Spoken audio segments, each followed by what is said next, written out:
Imagine a rustic table with a humble meal, a bowl of bland oatmeal, a dense chunk of coarse bread, and perhaps a few bites of tough fibrous meat if the diner was lucky.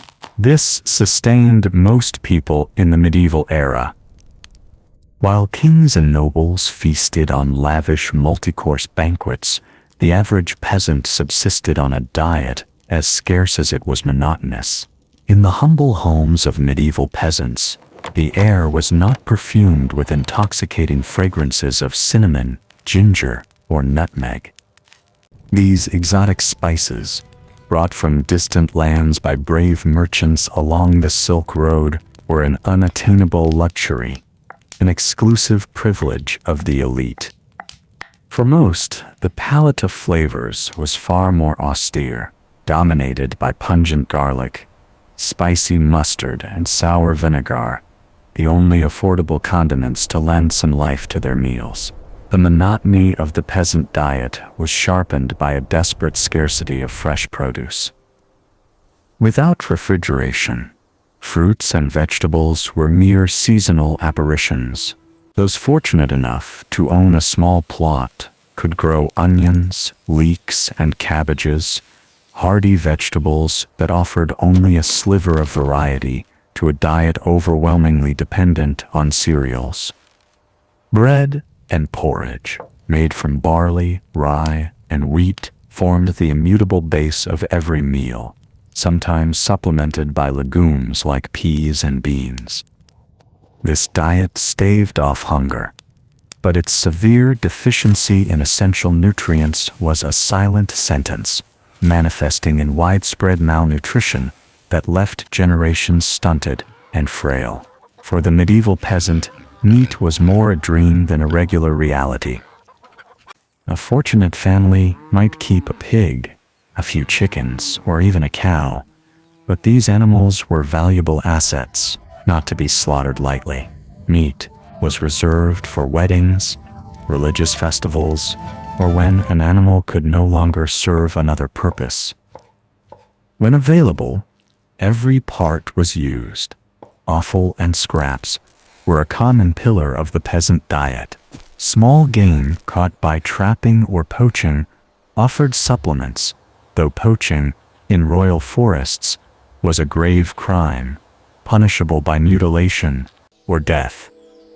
Fish provided a more accessible alternative, especially near rivers or the sea. Preservation was key to ensure availability during long winters. Fish like herring, cod, and eel were dried, smoked, or, most commonly, heavily salted and stored in barrels. The result was incredibly durable, but bore little resemblance to fresh fish. Freshwater fish like carp and pike were considered true delicacies, reserved almost exclusively for the nobility, who maintained private ponds on their estates. The scarcity of fresh food forced medieval cooks to be creative with preservation. Pickling, fermentation, and drying were common techniques. Cabbage was shredded and fermented into sauerkraut. Cucumbers and onions were pickled in vinegar. Fruits like apples and pears were dried for winter storage. These preserved foods added much-needed variety, but were far from the vibrant flavors of fresh produce. Even staples like bread and beer, the foundation of medieval sustenance, were not always reliable. Unscrupulous bakers might stretch their dough with fillers like ground acorns, chalk, or even sawdust, resulting in loaves as hard as stone. Beer was often watered down to increase profits. In an age when clean drinking water was scarce, this weakened beer was often the only safe option, as the brewing process helped eliminate harmful bacteria. To understand the profound deficiency of this food, consider the brief, terrifying history of the dancing plague. Imagine a street where one person begins to dance uncontrollably, moving frenetically without music, until collapsing from exhaustion. The horror was not just the start, but the contagious collective hysteria that followed. Others would join one after another in a macabre dance that could last for days or even weeks without rest for eating, drinking, or sleep. Dozens, sometimes hundreds, writhed in the streets, shouting, groaning, some with visions and convulsions, until their utterly exhausted bodies simply collapsed and died. This mysterious outbreak cannot be understood without the backdrop of a precarious existence. The scant, monotonous peasant diet, based on cereals and legumes, lacked essential nutrients, leading to chronic malnutrition and a weakened immune system. In this context of extreme vulnerability, it is believed contamination of grain by the fungus Claviceps purpura, causing ergotism or St. Anthony's fire, may have played a crucial role. The toxic alkaloids from this fungus, present in bread and porridge made from infected cereals, could provoke convulsions, hallucinations, painful spasms, and yes, even uncontrollable movements.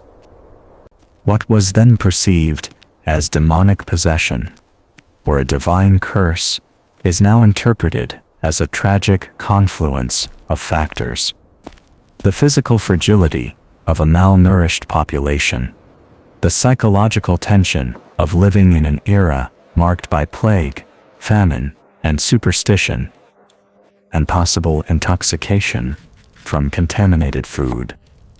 The dancing plague was a harrowing echo of the desperation and precarity inherent to medieval life. This leads us to perhaps the most unpleasant aspect of medieval food, the total lack of hygiene. Without an understanding of germs and food safety, contamination was rampant. Livestock were often kept near dwellings for warmth and protection, and their waste seeped into the very areas where food was prepared and consumed. In crowded cities, trash and human excrement filled the streets, contaminating water sources and attracting flies. It is no wonder foodborne illnesses were rampant, and not even royalty was immune to the dangers of spoiled food.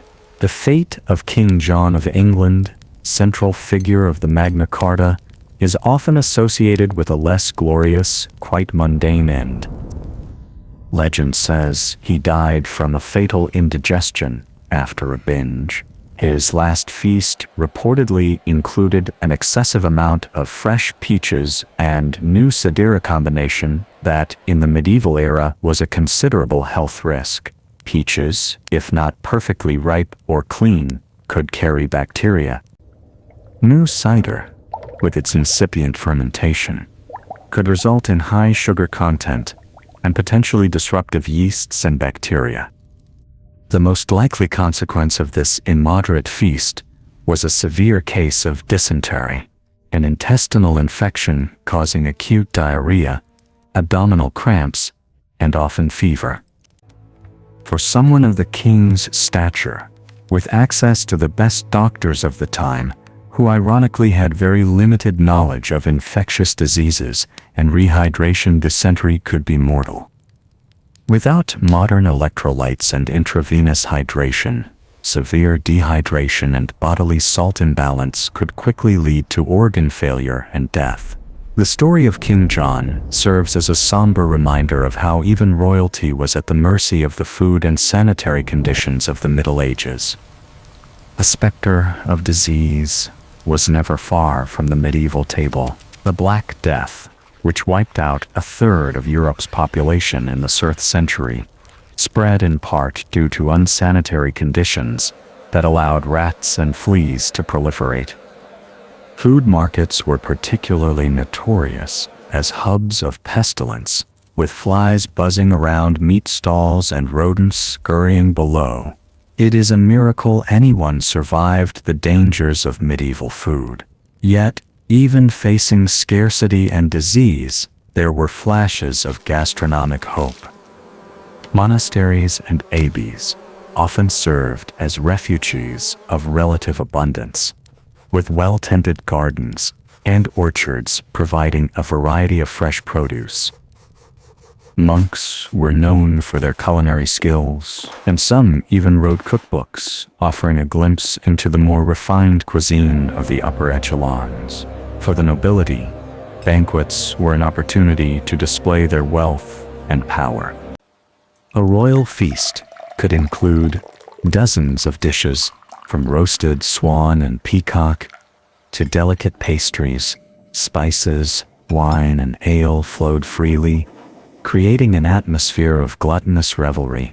Yet even these sumptuous meals held danger. Food poisoning was common, from spoiled meats and rancid sauces, and the sheer volume consumed led to painful digestive ailments, a reminder that privilege offered no immunity from medieval perils. In dimly lit streets, a baker glances furtively before returning to his shop. He retrieves a sack of sawdust and kneads it into his dough, stretching his meager flour supply. For many bakers, this deception was the only way to survive. Bread was the staple of the medieval diet, yet its purity was often compromised. Unscrupulous bakers added fillers like ground acorns, chalk, or sawdust, resulting in coarse, gritty loaves offering little nutrition. The very food that sustained peasants through exhausting labor became another hardship. With clean drinking water a rarity, diluted ale and wine became an unfortunate necessity. Wells and rivers were often contaminated by human and animal waste, making them prone to disease. The alcohol in these drinks, though weak, was still potent enough to kill some harmful bacteria. Thus, peasants faced a grim choice: risk illness from contaminated water, or consume the empty calories of watered-down ale. Despite these risks, there were attempts to establish order and protect the public from dishonest practices. The assize of bread and ale in 17th century England was an early example. This law set strict regulations on the price, weight, and quality of bread and ale, the foundation of the common diet. Bakers had to ensure their loaves met weight standards, and brewers faced inspections to prevent adulteration. Penalties for violators were severe, including heavy fines or the humiliating punishment of the pillory, where offenders were exposed to public scorn. Yet, the harsh reality of the Middle Ages greatly limited the law's effectiveness. Enforcement was scarce and rudimentary. With no organized police force, supervision often fell to local lords or guilds with limited resources. Moreover, the desperation of the poor created a constant black market and immense pressure for merchants to adulterate goods. Adding sawdust to bread or diluting ale was a way to stretch resources in a subsistence economy. Thus, the assize, though a significant step, did little to stem the tide of food adulteration, which remained a constant health risk. The peasant's fate was one of constant compromise, a balance between the sharp pain of hunger and the bitter disappointment of tainted food. Each bite was a reminder of their precarious existence, where even the most basic sustenance could not be taken for granted. These were not mere historical facts, but the daily struggles of real people. Imagine a thatched roof, cottage, huddled against the medieval winter cold. Inside, a family gathers around a meager fire, their breath mingling with steam from a bubbling pot of pottage. In the corner, a pig roots among the rushes covering the dirt floor, its grunts a constant backdrop to family life. This was reality for many medieval peasants, a life lived in close contact with their livestock.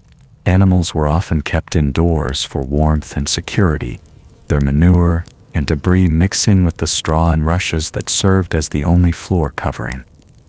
It was a breeding ground for disease, with fleas and lice thriving in the unsanitary conditions. In crowded medieval cities, the situation was even more dire. Narrow streets were filled with garbage and human waste, polluting the air and seeping into the water supply.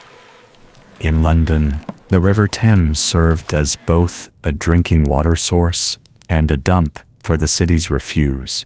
It is no wonder that diseases spread uncontrollably, with outbreaks of dysentery, typhoid, and even the dreaded Black Death. The Black Death that ravaged Europe in the 6th century spread so rapidly and claimed so many lives, partly due to the filthy conditions of medieval cities. Fleas carried by rats thriving in the filth became unwilling carriers of the plague, spreading the disease from person to person with terrifying efficiency. For the average peasant, there was little escape from these unsanitary conditions. They lived and died amidst them. Even the simple act of eating, which should have been a source of nutrition and comfort, became a gamble with every bite. Yet within this darkness, there were flashes of light, the kindness of neighbors sharing their little, the solace found in faith and community.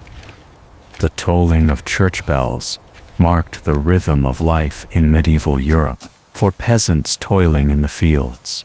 These chimes signaled not only a call to prayer, but also a respite from the incessant demands of their labor and their hunger. In a world where so much was uncertain, the church stood as a bastion of stability and authority. But this authority came with its own set of rules and restrictions, many revolving around food.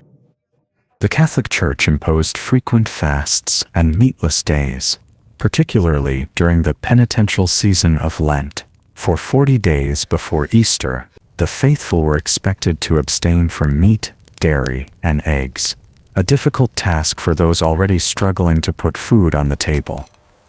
A story of one peasant family illustrates the hardship these fasts could impose. Don and his wife Mary worked from dawn till dusk on their small plot of land, barely growing enough to feed their 3 children. When Lent arrived, they faced a daunting choice: honor the fast and risk weakening their already malnourished bodies, or defy the church and face consequences for their immortal souls. In the end, they chose to follow the fast, subsisting on meager portions of bread, pottage, and occasional dried fish. By Easter, their faces were gaunt and their steps heavy with exhaustion, but they found comfort in the belief that their suffering would be rewarded in the next life. Despite the additional difficulties these fasts imposed, the church was not entirely indifferent to the plight of the poor. Monasteries and abbeys often served as sources of food aid, distributing bread and alms to the needy as a form of Christian charity. Monks, with their vast lands and resources, could provide some measure of relief to the hungry masses, yet even this charity had its limits. When crops failed and famine struck, the demand for aid often exceeded the church's capacity to provide. And for those caught poaching in royal forests, a desperate attempt to supplement their meager diets with fresh game, the church's mercy was notably absent. Poachers, if caught, faced severe punishments, from mutilation to death, regardless of their circumstances. The influence of the church on medieval food was undoubtedly a double-edged sword, a constant paradox in peasant life. While monastic institutions sometimes offered charity and comfort in times of famine, distributing alms and establishing hospices, their rigorous religious observances also imposed additional burdens. The numerous fast days and Lent, where meat was forbidden and the diet reduced to bread, fish, and legumes, though spiritually significant, represented an even greater nutritional challenge for a population already struggling to subsist. For the peasant family, faith was both a source of spiritual strength in the face of misery and an additional trial to endure under the specter of relentless hunger, forcing them to find ingenious ways to adapt to the dietary restrictions imposed by their devotion. As we turn to the final chapter of this journey through medieval food, we witness a striking contrast that underscores the vast inequalities of the era. We leave behind the peasant's humble pottage to enter the sumptuous feasts of the nobility, a true spectacle of opulence. Imagine tables overflowing with exotic meats, whole roasted birds, delicacies spiced with flavors from the East, and fine wines, all served with almost theatrical pageantry. These displays were not merely meals. They were declarations of power, wealth, and status, a stark reminder of the abysmal gap between the hunger that plagued the many and the unlimited extravagance of a privileged few. The abundance within a castle was a distorted mirror of the scarcity reigning in the hovels that surrounded it. The castle's great hall, the throbbing heart of noble life, glowed under the hypnotic flicker of 100 candles, each flame reflected in the faces of the diners. The walls, draped with rich tapestries, not only insulated against the cold, but also told vibrant stories of heroic deeds, courtly love, and ancestral legends, immersing all in an atmosphere of splendor and tradition. At the head of the hall, upon a raised dais, marking their unshakable authority, the lord and lady presided over a scene of excessive opulence and boundless abundance. Down the center of the hall, a massive oak table groaned under the weight of countless delicacies, a true culinary feat. Whole roasted pigs with crisp golden skin vied for space with elegant silver platters holding delicately spiced peacocks, whose feathers were often reattached for a striking visual effect. Baskets overflowed with bread of immaculate whiteness and ethereal softness, a stark contrast to the peasant's coarse, dark loaf. The air itself was a dense perfume of saffron, cinnamon, and clove, spices so exotic and precious they were worth their weight in gold, a testament to the host's vast economic power. This was not mere feeding. It was a declaration of power, status, and refinement, a palpable demonstration of the immense gulf between nobility and mere subsistence.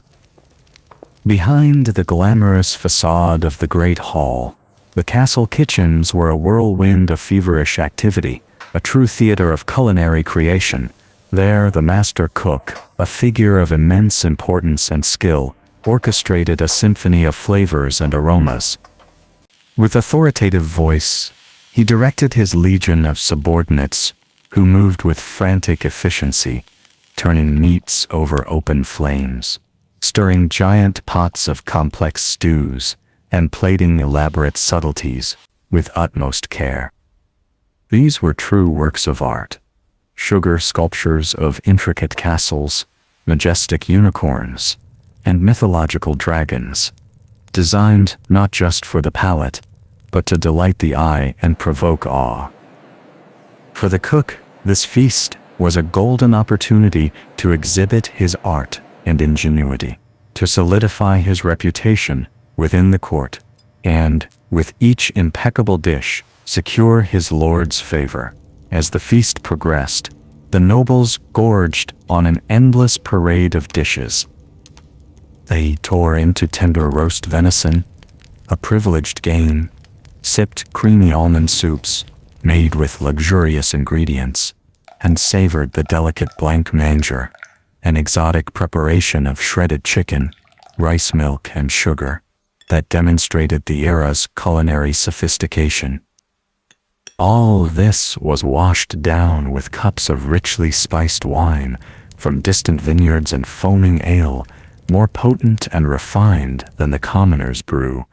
Yet, even amidst this orgy of opulence, raw reminders of medieval life's precariousness emerged. A noble woman, flushed with wine, would suddenly pale and excuse herself, her stomach revolting against excessive richness. A knight, his teeth already rotten from sweets and poor hygiene, would bite into a tough piece of meat and grimace in pain. And lurking at the hall's edges, the serving staff watched their superiors' excesses with a complex mix of envy and resentment, knowing they would return to their coarse bread and thin pottage. The memory of this feast, a mocking reminder of the unbridgeable chasm between their worlds. The stark duality of medieval food was undeniable. For the nobility, these banquets were rituals of power, wealth, and status, grand opportunities to display their ability to obtain the finest delicacies earth and trade routes could offer. They were theatrical representations of their dominion over the scarcity that afflicted the majority. But for the vast populace, food was a daily, incessant, exhausting struggle, a constant battle against want, the omnipresent adulteration of the few available goods, and the persistent threat of illness from poor nutrition and unsanitary conditions. The noble table, overflowing and sumptuous, was the direct reflection of the peasant table, empty and precarious, cementing an indelible image of the profound inequalities that defined life in the Middle Ages. In our modern world of abundance, it is easy to forget the hardships our medieval ancestors faced, but by understanding their struggles, we gain a deeper appreciation for the comforts we enjoy at our own meals. Let us take a moment to savor not just the flavors on our tongue, but the hard-won progress that allows us to eat with such ease and variety. And so, as we close this book on the exploration of medieval food, let us do so with a sense of gratitude and perspective, for in the great tapestry of human history, our own time is but a brief, privileged chapter, woven from the threads of countless lives lived and meals shared, each a testament to the enduring resilience of the human spirit. The medieval spice trade was a business as lucrative as it was perilously risky. Those who controlled the flow of these precious commodities from distant Asia to European markets could amass colossal fortunes. Yet, for those who dared to carry these spices across thousands of miles, facing deserts, mountains, and brigands, each journey was a gamble where life and limb were constantly at stake. Pepper, cinnamon, and clove were not just flavors, they were symbols of wealth, forged with sweat and blood. While the master cook orchestrated his extravagant feast, the vast majority of his countrymen could only dream of such opulence. For the serf toiling in the fields, a meal was a simple, repetitive affair, a piece of coarse, often dark and heavy bread, and a pottage, a thin stew, prepared with whatever wild greens or scraps could be found. On a lucky day, perhaps a small piece of salted pork or some dried fish might add a minuscule flavor to the nearly liquid mixture. But most of the time, it was a bland, monotonous, and unsatisfying meal that left the stomach only half full, a constant reminder of the relentless disparity between the life of royalty and those who sustained it with their labor. The life of a peasant was an unrelenting struggle for survival, and nowhere was this manifested more starkly than in their daily sustenance. While nobles enjoyed exotic, spice-laden banquets, common people subsisted on a diet as monotonous as it was scarce. Their existence revolved around subsistence, with food a constant and often unsatisfied worry. But not even the most privileged were safe from the inherent dangers of medieval food. The sumptuous banquets that were the hallmark of aristocratic life, with their waste and variety, often carried a hidden mortal cost. Without refrigeration or modern preservation, food spoilage was a constant, invisible threat. Countless nobles fell gravely ill or even died from consuming contaminated foods. Poorly preserved meats, adulterated wines, or spoiled fruit. The very excesses meant to display their immense wealth and status could ironically result in their downfall. The paradox of the Middle Ages: while some starved, others succumbed to the perils of uncontrolled abundance. For the great majority, however, the risks were even more grave. In a world where hunger was a constant companion, the temptation to consume spoiled or visibly contaminated food was often too great to resist. This desperate choice became especially acute in times of scarcity, when crops failed from drought, flood, or plague, and food stores emptied. During these hard years, people resorted to eating whatever they could find, even if it meant risking their health or their lives. Acorns, grass, and other wild plants were often ground into a coarse flour to make bland, unnutritious bread.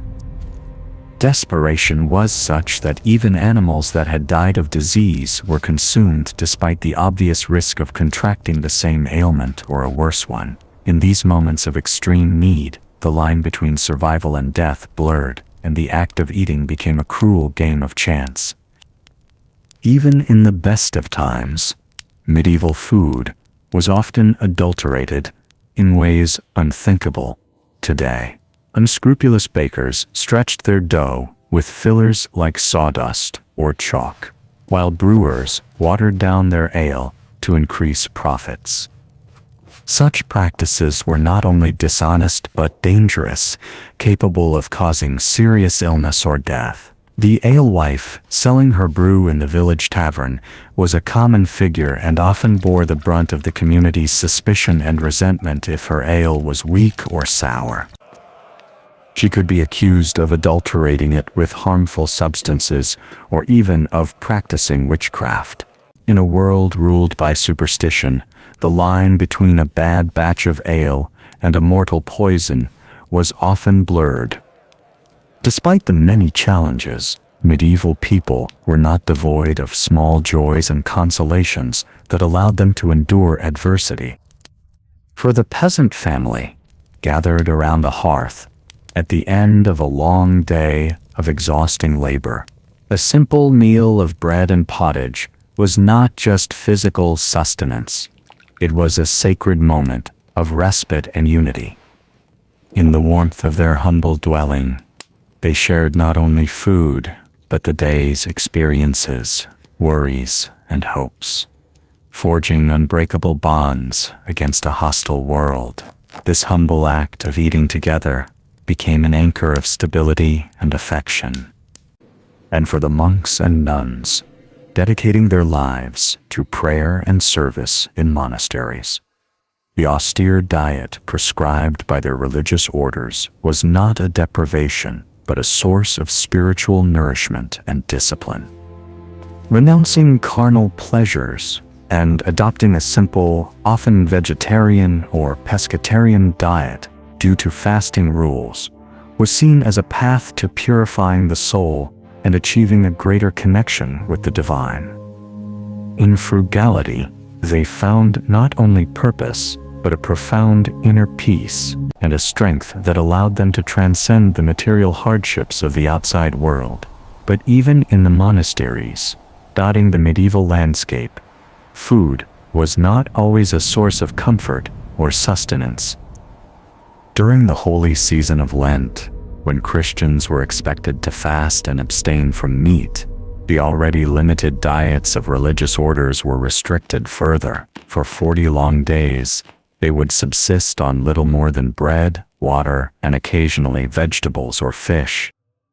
For some, this period of deprivation was a welcome chance to focus on spiritual life. For others, it was a time of great difficulty, as hunger pangs tested their faith. In a world where food was scarce, the idea of voluntarily renouncing it seemed the height of madness. Yet medieval people found ways to adapt.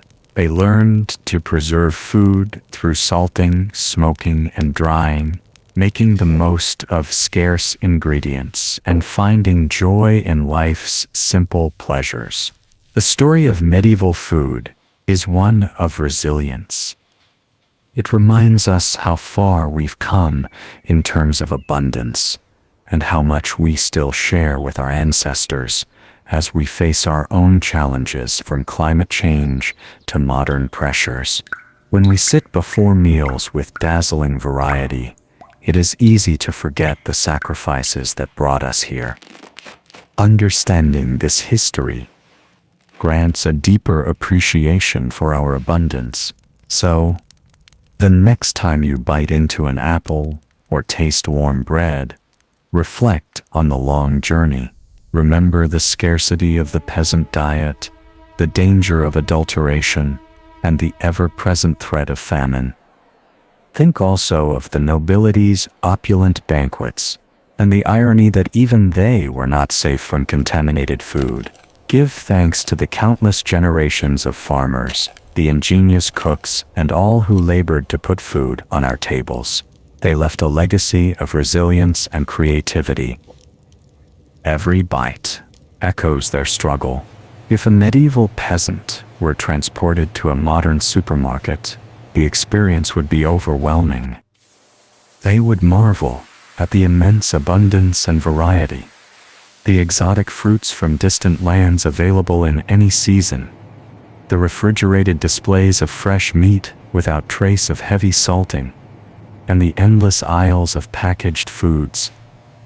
But beyond the initial awe, this peasant might feel a deep unease. Accustomed to a direct connection with his food's origin, he would question the hidden costs. How are our fruits grown? How are animals raised? What additives keep this food fresh so long? What is the true impact of our choices on our health and our environment? His vision, forged by need, would perceive the complexities of our modern food chain. In the end, he might simply shake his head in wonder and return to his own time, content with the simple fare that sustained his people. For while our modern system offers unprecedented variety and convenience, it is not without its own challenges and trade-offs.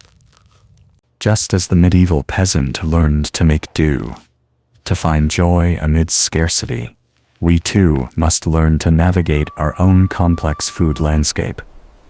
We must make choices that nourish both body and soul, that honor the sacrifices of those who came before, and that leave a legacy of sustainable health for generations to come. True wealth resides not only in what we eat, but in how we value it and the stories it carries.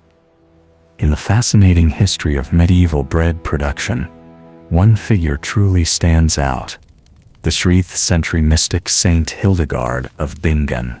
Born to nobility in what is now Germany, Hildegard entered monastic life as a child, and eventually became an abbess, founding her own community. But Hildegard was not just a religious leader. Beyond her profound spiritual writings and innovative musical compositions, she was recognized for her extraordinary knowledge of herbalism and natural medicine.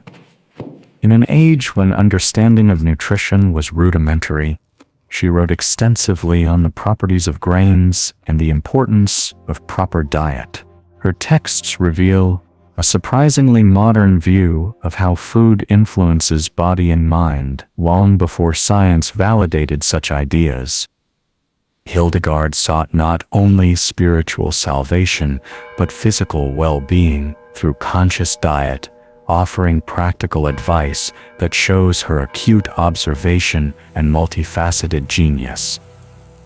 In her treatise Physica, the visionary Hildegard described spelt, an ancient grain closely related to wheat, as the best grain for human consumption. She firmly believed that bread made from spelt not only nourished the body, but also enhanced longevity, a bold claim for her time. In turn, she emphatically warned against eating raw cereals, considering them harmful to health, demonstrating an intuitive understanding of digestion and food preparation. Hildegard did not limit herself to theory. She put her knowledge into practice, overseeing the extensive farmlands and bakery of her abbey.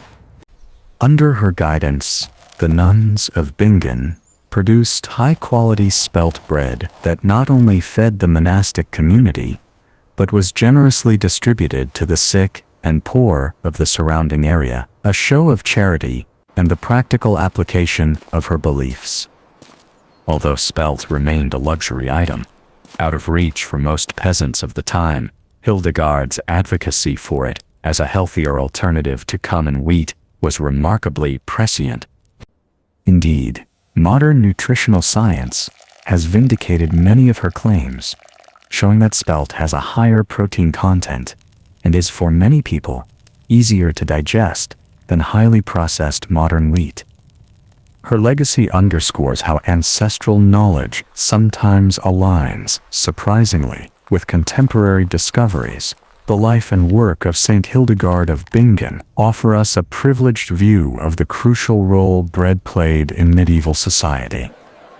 It was not just a staple for subsistence, it was a symbol of social status, manifested in the whiteness and fineness of the loaf, and a potential tool for healing, as Hildegard demonstrated with her advocacy for spelt. Her teachings, informed by a surprisingly holistic understanding of the connection between food and health, prefigured modern ideas about nutrition and wellness that would take centuries to be universally accepted. Yet, despite the efforts of visionaries like Hildegard, bread for the vast majority of people in the Middle Ages remained a coarse, bland, and often scarce staple. The unequal distribution of this fundamental necessity was just one more way the marked class divisions of medieval society manifested cruelly in its food culture. For the poorest peasants, even the scant comfort of a regular bread supply could be snatched away by the cruel turns of fate and weather, laying bare the fragility of their existence. In times of drought, flood, or plague, when grain crops failed, the specter of famine loomed over medieval communities. During these feared years of scarcity, food prices soared while wages plummeted, leaving many peasants unable to afford even basic subsistence. Without a social safety net, the poorest were left to starve or resorted to desperate measures like eating bark, grass, or even cannibalism in the most extreme cases. One of the worst tragedies to strike medieval Europe was the Great Famine of 1315-1322, a true 7-year apocalypse that plunged the continent into an abyss of starvation and misery. It was a catastrophic confluence of factors.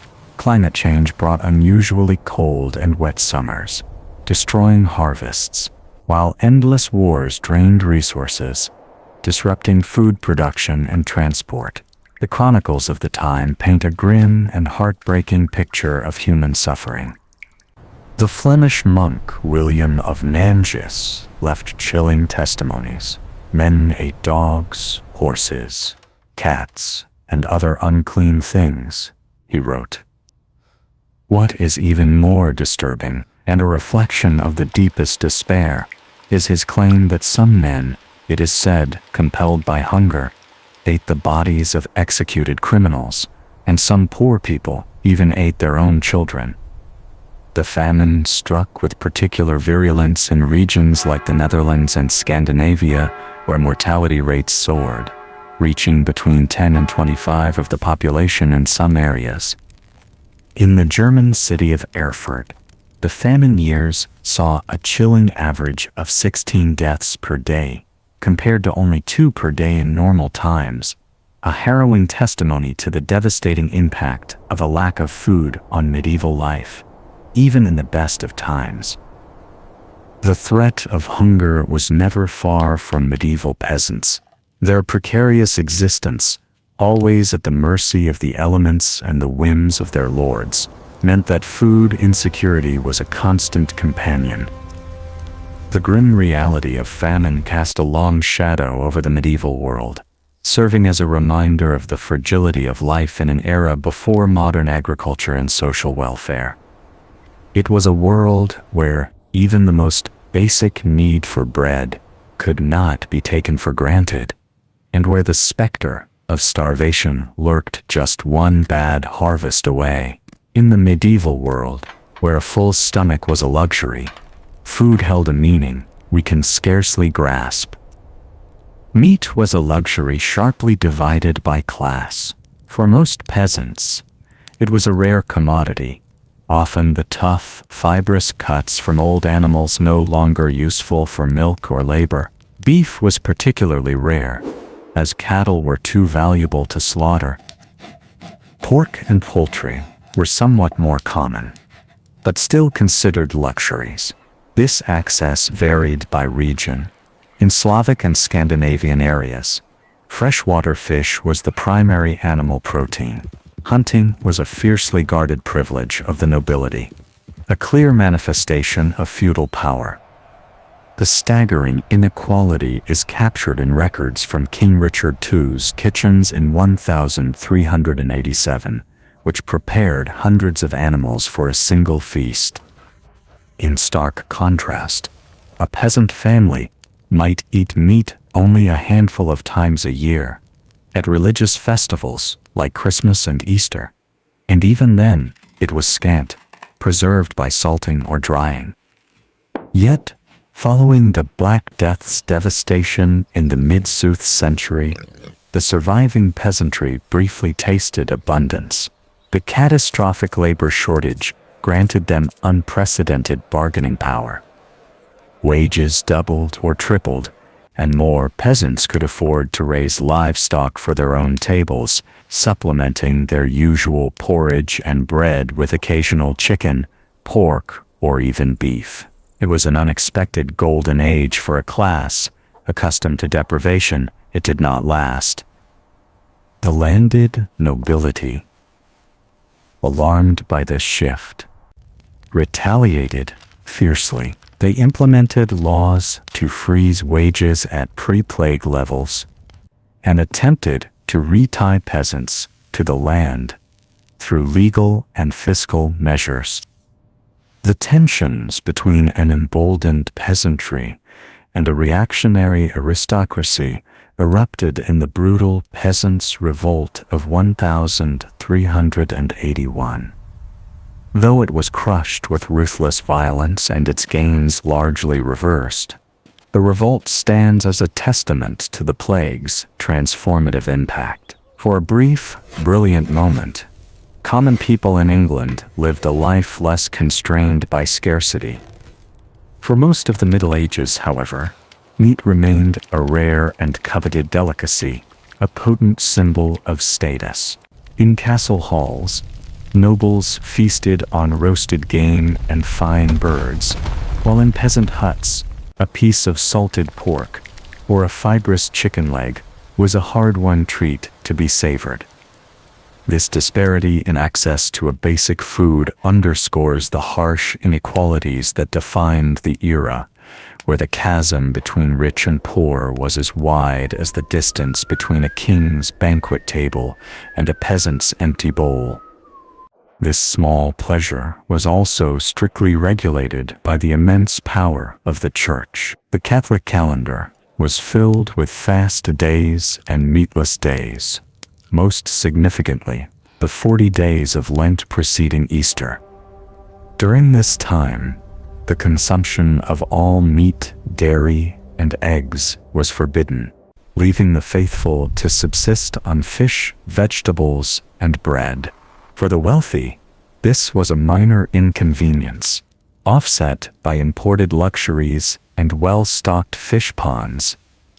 For the poor, Lent meant an even more restricted and monotonous diet, intensifying the constant sense of privation. The Church's rationale was rooted in penitence and spiritual discipline, aligning the faithful with Christ's suffering. Yet, in a world of daily hunger, this voluntary deprivation must have seemed a bitter irony. Few dared challenge these decrees, fearing not only social ostracism, but the very real threat of eternal damnation, a powerful deterrent in an age where the afterlife was considered more real than earthly existence. Monasteries served as crucial engines of agricultural progress, pioneering crop rotation, irrigation, and selective breeding.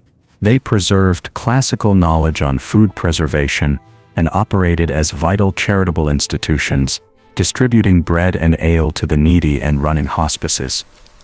In a time before state welfare, the Church was often the only safety net for society's most vulnerable. Its teachings on charity creating a moral imperative to share, albeit often mixed with paternalism.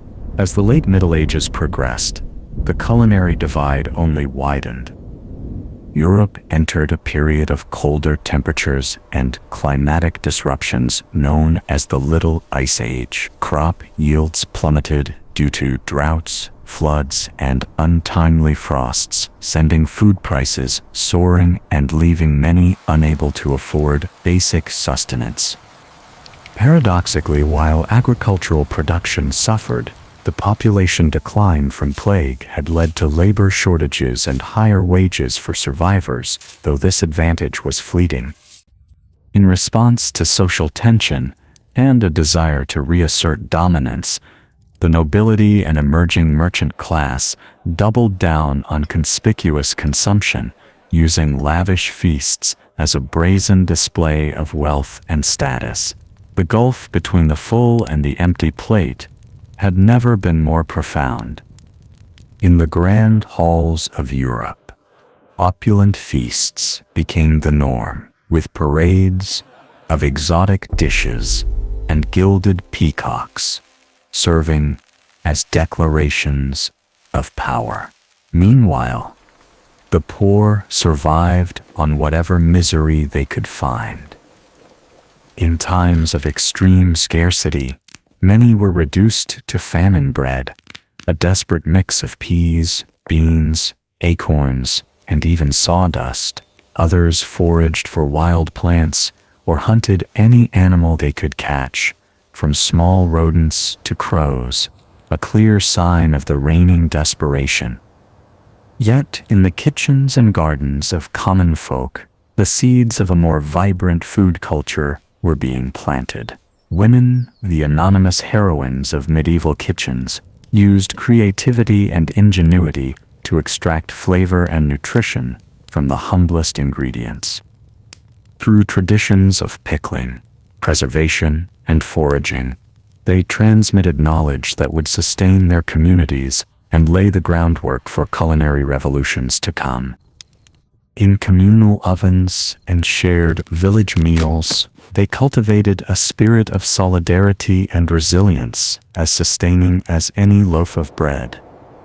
While medieval Europe wrestled with scarcity and forbidden luxuries, on another continent a civilization flourished with a food system that would seem astonishingly advanced. Forget soggy rye bread and salted meat. Consider the Inca diet. It was a masterpiece of adaptation to this Andean geography. The potato was the throbbing heart of their sustenance, with thousands of varieties meticulously cultivated. Maize was a sacred, versatile grain transformed into hearty soups, toasted kancha, and the ubiquitous fermented drink, shicha. Quinoa, with its complete protein profile, was an unparalleled plant-based pillar of strength. While beef was a fantasy for the European peasant, the Incas had abundant animal protein. The majestic llamas and alpacas provided meat, often dried into charqui. The guinea pig, or cuy, was another vital source, especially for festivities. Fish and shellfish from the coast and Lake Titicaca provided an endless larder, supplemented by wild birds, deer, and even insects, maximizing every available resource. Their diet was completed by an incredible variety of vegetables, fruits and legumes, squash, diverse chili peppers, beans, palares, chirimoyas, lucumas, guavas, avocados, and tambo. Even various species of seaweed found a place in their complex gastronomy. The true magic behind this abundance lay in innovative agricultural techniques. To domesticate the challenging Andes, they created the astonishing Andes, or cultivation terraces, on mountain slopes, which prevented erosion and allowed for different microclimates. In swampy areas, they devised the camelons, raised beds surrounded by water channels that regulated temperature and protected crops from frost. A sophisticated irrigation system with kilometers of canals guaranteed water, while crop rotation and the use of potent natural fertilizer, guano from seabirds, ensured the endless fertility of their soils. In essence, the Inca diet was not merely about eating. It was a manifestation of profound ecological knowledge, an astonishing capacity for adaptation, and sustainable resource management that allowed them to thrive, a marked contrast to the daily struggle for bread and grain that defined a medieval peasant's table. For the vast majority in medieval Europe, food was a daily struggle of scarcity, monotony, and danger. But there was one place where food was always abundant, varied, and exquisite: the royal court. To the royal court. While peasants subsisted on gruel and stale bread, nobles delighted in the finest delicacies the land could offer. Imagine being the royal cook, the supreme master of flavors, tasked with preparing sumptuous meals for the king and his entire court. Your day began long before first light. In the icy gloom of dawn, you directed a logistical symphony, overseeing the arrival of exquisite, rare ingredients converging in the castle courtyard from all corners of the kingdom and beyond. Heavy carts, groaning under their load, arrived full of barrels of Burgundy wine fit for royalty. Entire wheels of pungent cheese emanated complex aromas, while from distant ports, crates of spices from the Orient were unloaded with utmost care: cinnamon, clove, nutmeg, cardamom, each worth more than its weight in silver, an aromatic treasure. The king's hunters, tough and weathered figures, arrived with the day's fresh kill, deer and boar hanging from their saddles, still exhaling the forest air, ready to be transformed into savory roasts and banquet-worthy pies. In the cavernous, smoky castle kitchens, a small army of servants toiled under your relentless command. Fires roared in immense hearths, their dancing flames illuminating the frantic ballet of preparation. Spits turned slowly, roasting everything from a suckling lamb to a massive ox to perfection. Their juices collected for rich sauces. Giant cauldrons bubbled with fragrant stews and soups, where the wealth of ingredients mingled with the cook's art. Meanwhile, bakers with floury arms kneaded dough for bread and pastries with a mastery only years of practice could grant. The air itself was an intoxicating blend of aromas, the sweetness of roasting meat, the pungency of fresh herbs, and above all, the penetrating precious perfume of exotic spices floating like a promise of delight. You were the master of this organized chaos, the alchemist transforming raw produce into culinary artwork. As the feast hour approached, you applied the final touches to your creations, each dish a jewel designed to astonish. A magnificent roasted swan, its feathered neck gracefully curved on the platter, was a stunning centerpiece, a gleaming savory aspic, studded with gems of fruit and crowned with shining gold leaf, shimmered in the candlelight. And then, the imposing sototai, a sugar sculpture shaped like the king's coat of arms, painted in vibrant tones with expensive pigments. Each dish was a meticulous, ephemeral work of art. When the noble guests finally entered the great hall and took their seats, it was the culminating moment. Your masterpieces were unveiled. Servants in impeccable livery paraded with the trays, presenting each to the high table with theatrical flair. The guests exclaimed and marveled. For a few glorious hours they dined like gods, sampling delicacies from all corners of the known world, an unparalleled display of wealth and power. But even here, in the rarefied realm of the royal court, the specter of illness lurked behind the splendor. Despite their cost and art, even the most sumptuous dishes could harbor mortal decay due to a lack of hygiene and refrigeration. The sheer excess of the feast often led to overindulgence, as nobles gorged themselves far beyond satisfaction. It was not unheard of for a courtier, in a bid to display wealth or from simple gluttony, to literally eat himself to death, felled by his own greed and the body's digestive limits. Opulence, paradoxically, could be as dangerous as scarcity. Thus, while the royal banquets starkly contrasted with the meager rations of common folk, it was not without its own perils. In a world without refrigeration or food safety standards, no one was truly safe from the dangers of the table, neither rich nor poor. The medieval relationship with food was a tightrope walk, always on the edge of scarcity. We can scarcely imagine the hardships our ancestors endured just to fill their stomachs. Even the humblest in our society have access to a variety and quality of food unthinkable for medieval kings. We walk into a gleaming supermarket and find fruits and vegetables from every season, meats and cheeses from every continent. We eat what we want when we want without fear of hunger. But perhaps in our abundance we have lost something. The medieval peasant, despite his suffering, likely felt a deep connection to the earth and the cycle of the seasons. He knew intimately the sweat and effort behind every bite. He would look upon our pre-packaged, mass-produced meals with a mixture of awe and horror.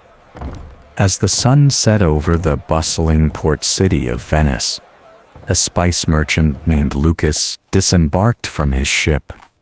Weary from months of travel, his precious cargo of pepper, ginger, and saffron was secured in his pack. He had braved the treacherous Silk Road, facing bandits in scorching deserts and sandstorms under a relentless sun, all to bring a taste of distant lands to opulent European tables. For Lucas and merchants like him, the spice trade was a business as lucrative as it was perilously risky. The demand for these aromatic treasures was insatiable among the nobility, who used them to flavor rich dishes and, more importantly, to flaunt their wealth. But for common people, these fragrant condiments remained an unattainable luxury. Their meals were a lamentably bland and unappetizing monotony of bread and pottage. While Lucas navigated the winding canals of Venice to deliver his valuable goods to his wealthy clientele, he could not help but reflect on the stark division defining medieval society. He contrasted the sumptuous banquets of the rich, their succulent roasts, seasoned with exotic spices, with the meager rations of the peasants, who subsisted on little more than coarse bread and watery gruel. Their palates would never know the lively flavor of pepper, nor the warm, sweet embrace of cinnamon. The life of a spice merchant was one of constant motion and danger, with fortunes won and lost by the whims of the sea and the shifting desert sands.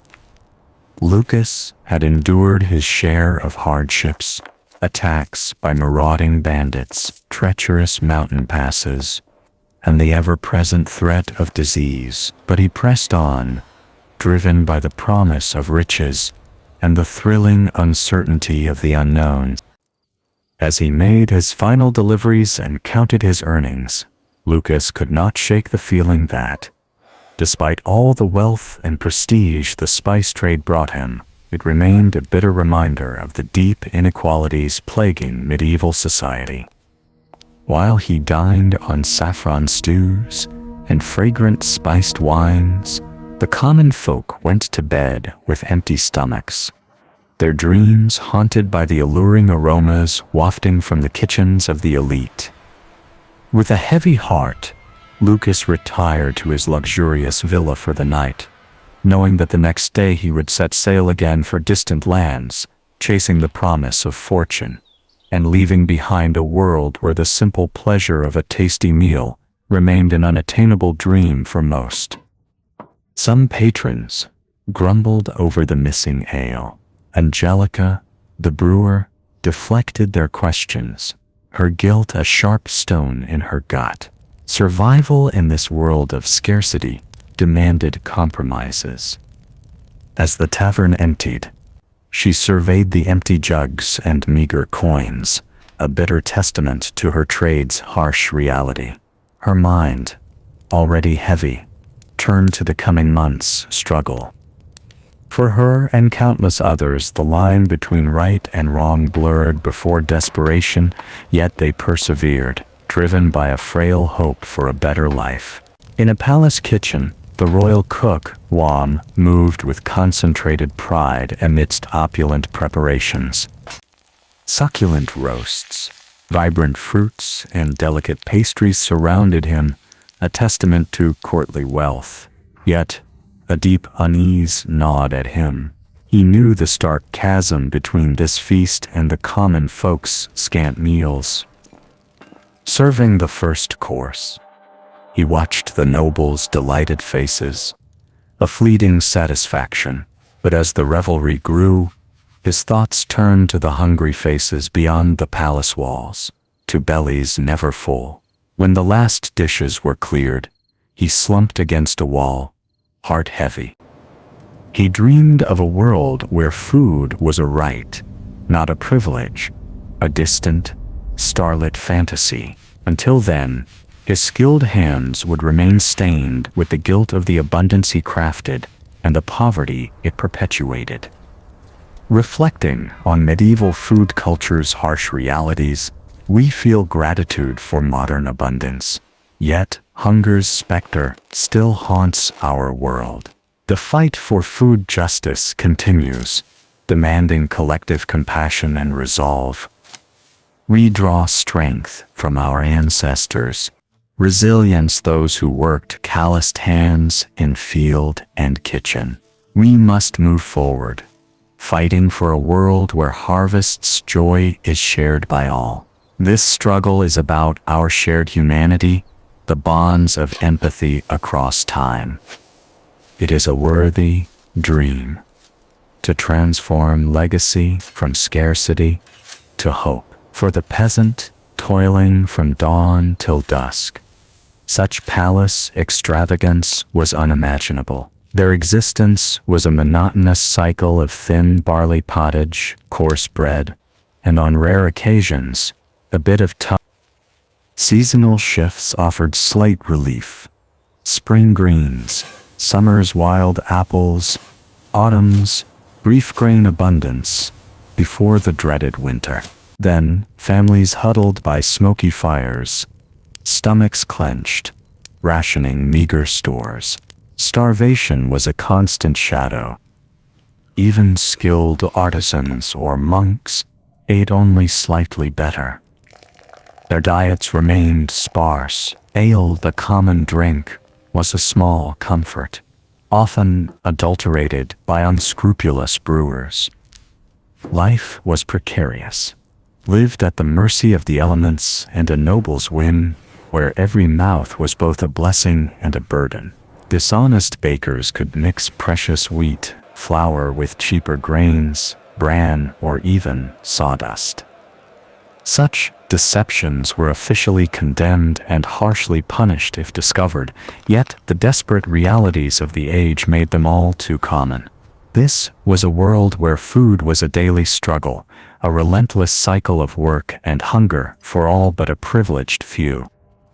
The nobles in their great halls, dining on elaborately prepared dishes and fine wines, seemed to inhabit a plane of existence entirely separate from the dirty, half-starved peasants who worked their lands. It was a stark division, one that bred resentment and sometimes open rebellion, but more often a kind of grim resignation. A peasant's fate was to suffer and endure, to eke out a living from unforgiving land and hope for a better life in the hereafter. Yet, even amidst such hardship, there were small moments of respite. Festivities and feast days offered brief glimpses of abundance, when even the poorest might enjoy a little meat or a sweet. Weddings, baptisms, and other milestones were celebrated with communal meals, an opportunity for neighbors to gather and share what little they had. These fleeting moments of fellowship made hard times more bearable, a reminder that the human spirit could endure. And endure these hardened medieval people did. They bore their burdens with a stoicism difficult to comprehend from our modern vantage. They faced each day with somber determination, knowing survival depended on their own hard work and cunning. In a world where hunger always lurked, there was no room for idleness. Perhaps this is why tales of great banquets and fantastic foods held such appeal in medieval popular culture. In a society where hunger was the norm, stories of tables groaning with succulent meats and sweet delicacies offered a tempting escape. Myths often featured magical cauldrons that never emptied or enchanted lands where none went hungry. These tales spoke to a deep, inextinguishable longing for abundance in a world defined by scarcity. But while the medieval peasant might dream of such wonders, their daily reality remained one of unceasing difficulty. A specter of famine was never far, ready to descend at the first sign of plague or drought. And even in good times, the common person's diet was woefully inadequate by modern nutritional standards, abundant in grains, and scarce in almost all else. This chronic malnutrition had far-reaching effects. It stunted growth, weakened immune systems, and made childbirth even more perilous. It sapped strength and vitality, leaving peasants ill-equipped for the strenuous work that was their lot, and contributed to the general misery that hung over the medieval world like a veil. Yet, despite everything, life continued. Crops were sown and harvested. Babies were born and raised. The great wheel of existence kept turning. The medieval peasant might have had few material comforts, but they had their faith, their family, and their community to sustain them. They found joy where they could in the simple pleasures of a warm fire on a cold night, or a full belly after the harvest feast, and endured season after brutal season with a resilience difficult not to admire. The plight of the peasant was worsened by the unbalanced nature of their diets.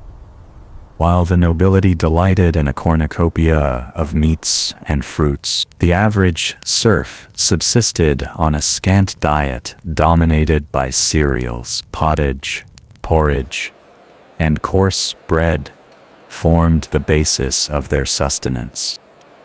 A typical peasant family might count themselves lucky to own a cow, a pig, or a small flock of chickens.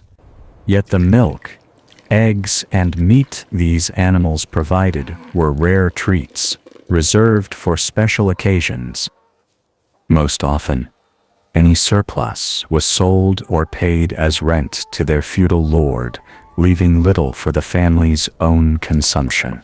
Imagine the marked contrast between a noble's sumptuous feast and a serf's humble meal. In the castle's great hall, tables groaned under the weight of roasted meats and fine cheeses, the air rich with saffron and cinnamon. Meanwhile, in a peasant's narrow hut, a pot of watery gruel bubbled over the fire. The mother carefully doled out the scant ration, ensuring each family member received enough to stave off the gnawing hunger. The children's eyes widened at the sight of a small crust of bread, a prized addition to their usual fare. This unbalanced diet took a heavy toll on health. Malnutrition was rampant, weakening immune systems and leaving the population vulnerable to disease. Scurvy, caused by a lack of vitamin C, was a common affliction. In times of famine known as seasons of misery, the situation grew truly desperate. Poor harvests could mean disaster for entire regions. Without reserves to fall back on, peasant families faced starvation, their weakened bodies succumbing to hunger and illness.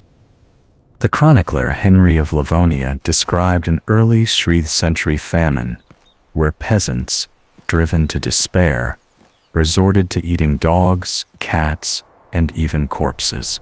While such extreme measures were rare, they serve as a grim reminder of the precarious nature of medieval peasant life. This unequal distribution of food was a clear reflection of the rigid class hierarchy that defined the age.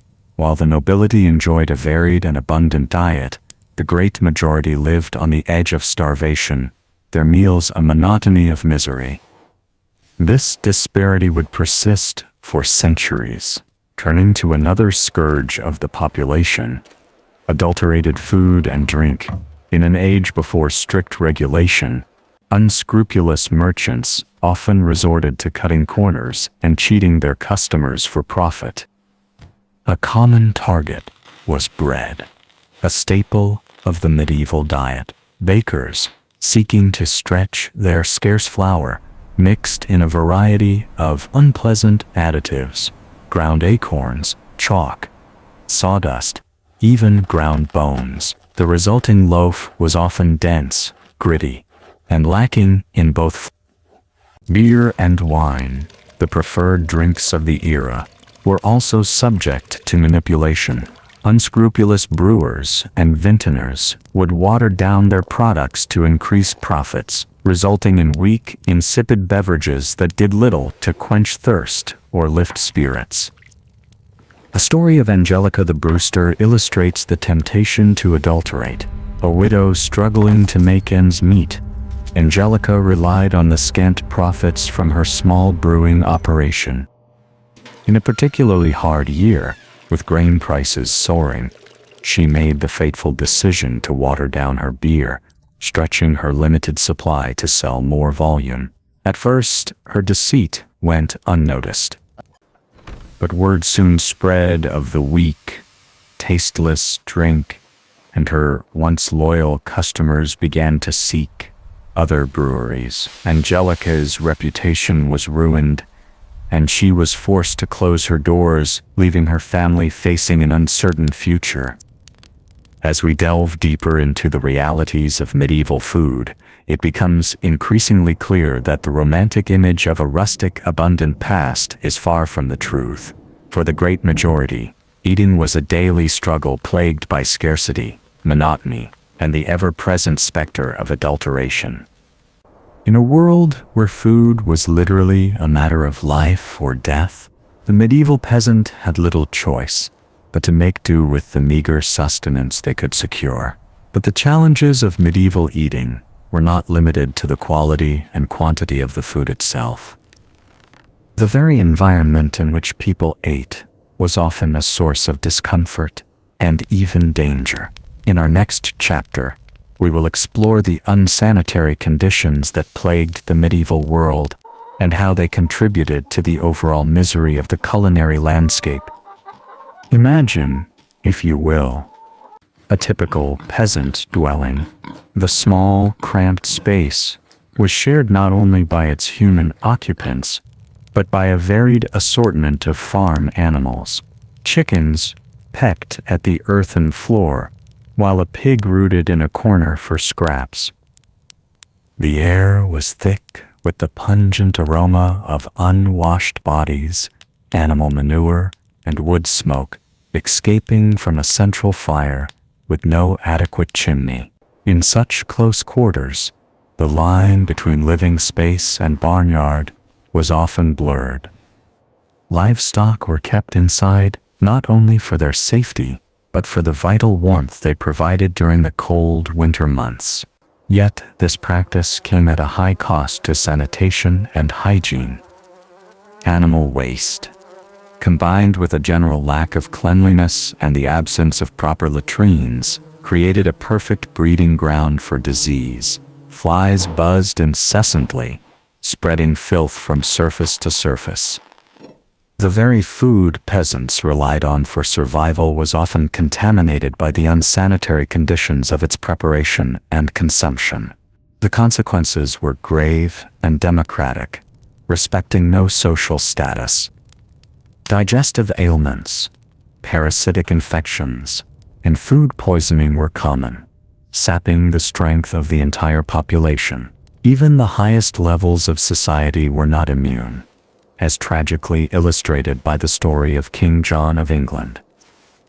In 1216, King John was campaigning against rebellious barons.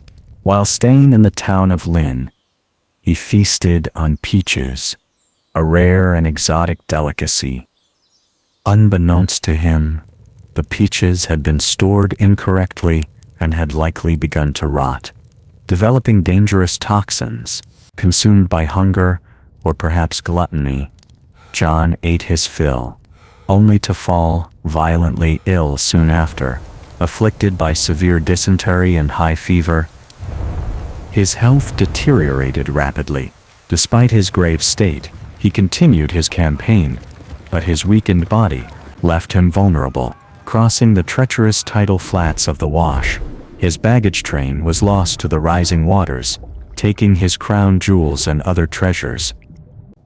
The king himself narrowly escaped, but his days were numbered. Less than 2 weeks later, he succumbed to his illness, his reign truncated by a simple meal of contaminated fruit, a somber reminder that in the Middle Ages, not even the crown could protect you from what lurked on your plate.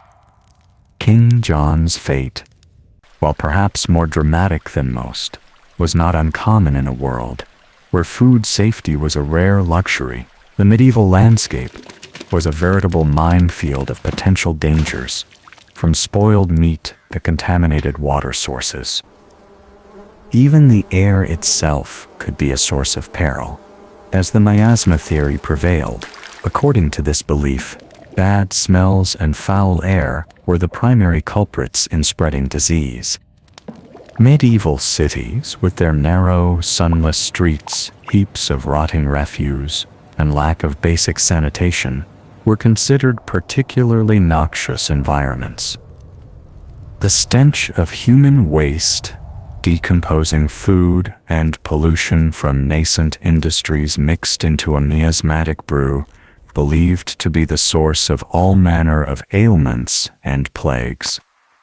In reality, of course, it was the unsanitary conditions themselves that allowed disease to thrive with terrifying virulence. The Black Death, which annihilated roughly a third of Europe's population in the 4th century, was not spread by foul air, but by fleas infected with Yersinia pestis, which lived in abundance on rats and humans in the medieval environment.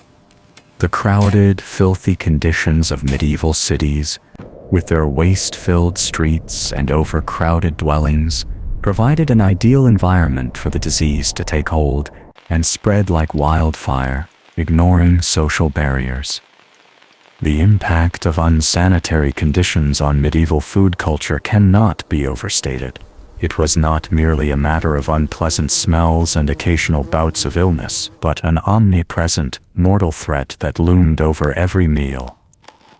A simple act of eating, which we today take for granted as a pleasurable and nutritious experience, was fraught with danger and uncertainty for the average medieval peasant. In a world where even the most basic standards of hygiene were often deficient, food became not only a source of sustenance, but also a potential vector of disease and suffering. This, combined with the scarcity and monotony of the peasant diet and the lack of scientific understanding of illness, created a culinary landscape as bleak as it was unappetizing, where every bite was a small gamble against fate. As we continue our exploration of why food in the medieval era was so harsh, it is important to remember that the challenges we have discussed so far, the lack of variety, the difficulty of preservation, unbalanced diets, and unsanitary conditions, were not the only factors at play.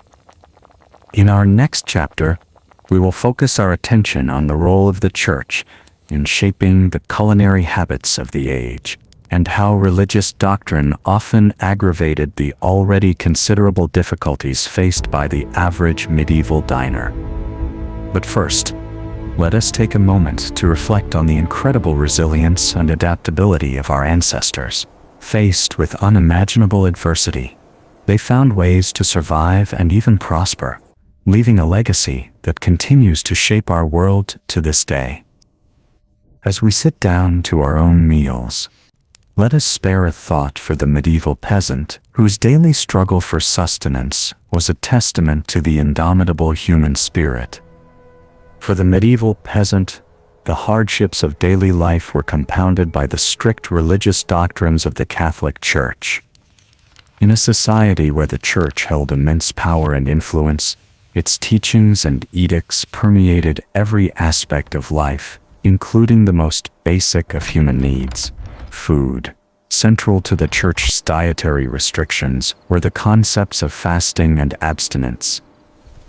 On designated days throughout the year, particularly during Lent, the faithful were to abstain from consuming meat and limit their total food intake. For the peasantry already malnourished, these restrictions could be especially onerous. Imagine the plight of a poor peasant family during the 40 days of Lent. Already subsisting on a meager diet of porridge and bread, they were now expected to forego even the occasional piece of salted pork or dried fish that provided a minimum of flavor and sustenance in their meals. The roar of empty stomachs became a constant companion as they struggled to maintain their piety in the face of hunger. The story of John and Matilda, a fictional but all too typical peasant couple, illustrates the hardships many face during this time. With a small plot of land and a few scrawny chickens, they barely managed to feed themselves and their 3 children in the best of times. When Lent arrived, they dutifully stored their scant reserves of preserved meat and resigned themselves to a diet of watered-down porridge and boiled turnips. As the days passed, their energy flagged and their tempers frayed. The children, too young to understand the reasons for their deprivation, cried incessantly from hunger. John, a devout man, struggled to maintain his faith in the face of such hardship, while Matilda secretly dreamed of the savory stew she would make when Lent was over. The couple's plight was not unique. Across the land, peasant families faced similar struggles, their already scant diets further restricted by the dictates of the church. Some, driven by desperation, resorted to poaching in the royal forests, risking severe punishment if discovered. Others simply went without, their bodies weakening and their spirits breaking under the weight of their devotion. While the intentions behind the church's dietary restrictions were ostensibly noble, to foster spiritual reflection and penitence, their impact on the peasantry was often dire. In a society already plagued by scarcity and inequality, the added burden of religious fasting could be the difference between life and death. Yet even amid such difficulty, there were flashes of hope and compassion. Monasteries and abbeys, with their vast estates and well-stocked larders, often served as a source of food aid for the poor. Monks and nuns, bound by their vows of charity and hospitality, distributed bread and ale to the hungry, providing a brief respite from the gnawing pain of an empty stomach. One such story tells of a kind abbess named Hildegard, who, upon seeing the gaunt faces of the peasants who came to her abbey seeking alms, ordered her kitchens to prepare a hearty pottage of vegetables and barley to be distributed to all who asked. The grateful recipients, their spirits lifted by this unexpected act of kindness, returned to their homes with renewed strength and a glimmer of hope in their hearts. However, such acts of compassion were all too rare in a world where the gap between rich and poor was vast and unbridgeable. The church, for all its teachings of love and charity, was often complicit in maintaining the rigid social hierarchy that kept the peasantry in a state of perpetual poverty and hunger. Reflecting on the role of religion in shaping the culinary landscape of medieval Europe, it is important to recognize the complex interplay of faith, power, and social inequality that defined the era. For the peasantry, food was not simply a matter of sustenance, but a daily reminder of their place in a world where even the most basic of human needs could be subject to the whims of the powerful. As we have seen, the life of a medieval peasant was one of constant hardship and deprivation, with food being a daily struggle rather than a source of pleasure or comfort. Yet, in stark contrast to this grim reality, there existed another world entirely, that of the royal banquet. In the great halls of castles and palaces, the nobility gathered to indulge in sumptuous feasts that were a world away from the scant fare of the common people. These banquets were not only a display of wealth and power, but also a symbol of the vast gulf that existed between the ruling class and the masses. Imagine the scene of a great medieval feast. The great hall is illuminated by the flickering light of countless, their warm glow lighting up the rich tapestries and gleaming silver that adorn the walls. The tables are laden with a vast array of dishes, each more sumptuous than the last. At the center of the table sits a magnificent roast boar, its golden, crispy skin glistening with fat. All around it are trays of roasted fowl, their succulent meat stuffed with exotic spices and herbs. There are pies filled with tender meat, their flaky crusts hiding a treasure trove of savory delights, and everywhere are fruits and vegetables of every hue, their vibrant colors a testament to the bounty of the land. Presiding over this opulent display is the royal cook, a master of his craft who has spent days preparing for this grand occasion. He has scoured the countryside for the finest ingredients, procuring the freshest meats. In the dimly lit, narrow streets of a medieval city, a baker named Ali wiped sweat from his brow as he worked on his latest batch of bread. The harvest had been poor this year, and grain prices were soaring. To make ends meet, Ali had secretly resorted to stretching his dough with fillers like ground acorns, sawdust, and even chalk. It was a common practice among unscrupulous bakers seeking to maximize their profits, even if it meant compromising the quality and safety of their bread. In a world where clean drinking water was often scarce, beer and wine were the preferred drinks for most people. Yet their quality was frequently questionable. In larger cities, authorities attempted to regulate the trade of food and drink to some degree. Tasters were employed to ensure beers met a certain standard, and bakers caught adulterating their bread could face fines or public humiliation. In London, dishonest bakers might be dragged through the streets in a tumbril, with their poor quality loaves hanging around their necks. However, these regulations were often poorly enforced, and punishments were not always a sufficient deterrent. Many bakers and brewers simply saw fines as a cost of doing business, and continued to cut corners where they could. For the average person, this meant the food and drink they consumed were often of dubious quality. The bread meant to nourish them could instead be filled with inedible or even harmful substances. The beer, meant to quench their thirst, could be so watered down. It provided little refreshment. It was just another hardship in a life already full of challenges. Beyond the challenges of scarcity, spoilage, and adulteration, the people of the Middle Ages also had to contend with the ever-present specter of disease. In a world without germ theory or modern sanitation, food and water were often contaminated with dangerous pathogens, turning every meal into a potential gamble. Many peasants shared their humble cottages with their livestock, animals like cattle and chickens, living under the same roof as the family. While this arrangement provided some warmth and security for the beasts, it also meant homes were constantly fouled with animal waste and vermin. Fleas, lice, and rats were common companions, spreading sickness. The situation was worse in medieval towns, where garbage and human waste were often simply dumped into the narrow, winding streets or nearby rivers.